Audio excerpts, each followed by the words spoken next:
হরে কৃষ্ণ। সামনেই এসে গেছে পুত্রদা একাদশী ব্রত। এই 2025 খ্রিস্টাব্দে পুত্রদা একাদশী ব্রত পালন করতে হবে 10ই জানুয়ারি শুক্রবার। এখন আমরা পুত্রদা একাদশী ব্রত মাহাত্ম্য কথা আলোচনা করছি।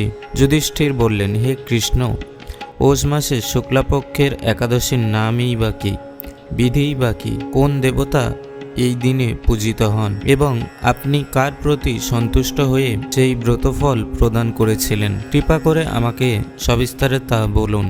শ্রীকৃষ্ণ বললেন, হে মহারাজ, এই একাদশী পুত্রদা নামে প্রসিদ্ধ।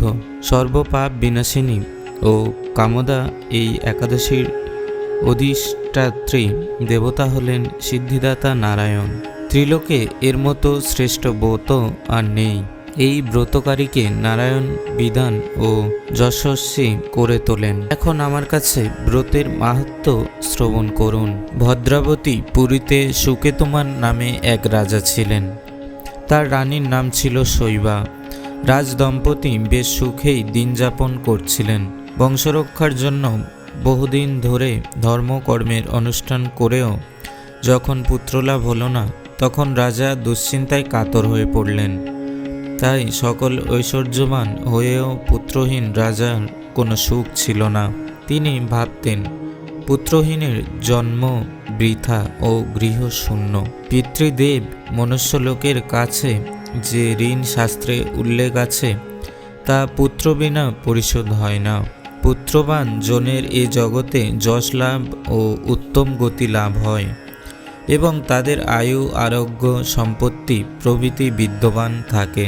নানা দুশ্চিন্তাগ্রস্ত রাজা আত্মহত্যা করবেন বলে স্থির করলেন, কিন্তু পরে বিচার করে দেখলেন আত্মহত্যা মহাপাপ।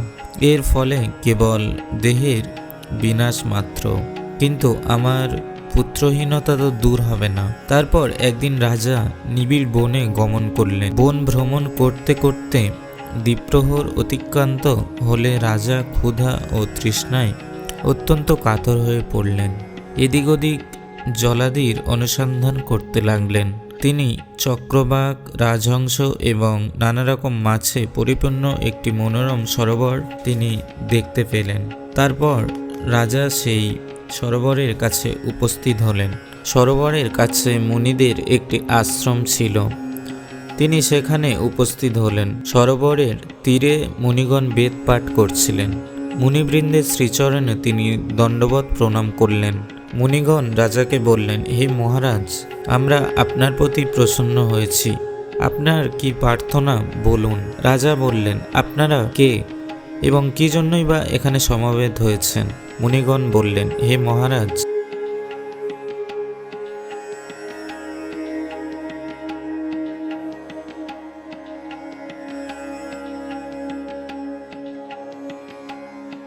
আমরা বিশ্বদেব নামে প্রসিদ্ধ এই সরোবরে স্নান করতে এসেছি।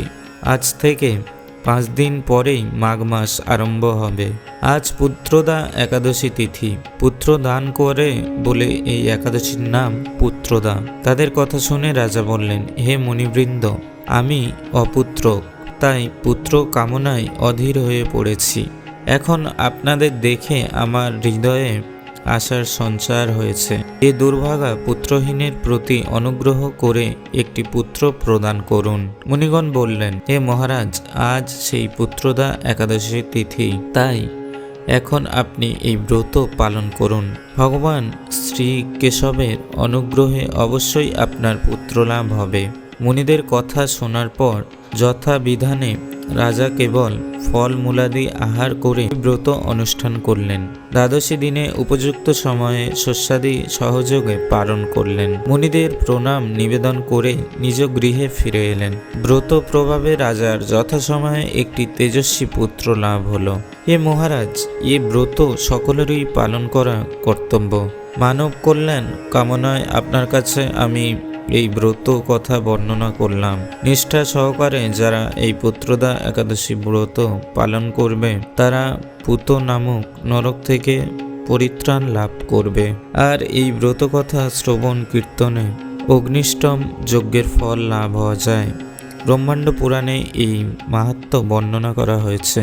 এই পুত্রদা একাদশী ব্রত পালন করতে হবে, অর্থাৎ ব্রত ভঙ্গ করতে হবে পরের দিন 6:30 থেকে 9:42 পর্যন্ত। হরে কৃষ্ণ।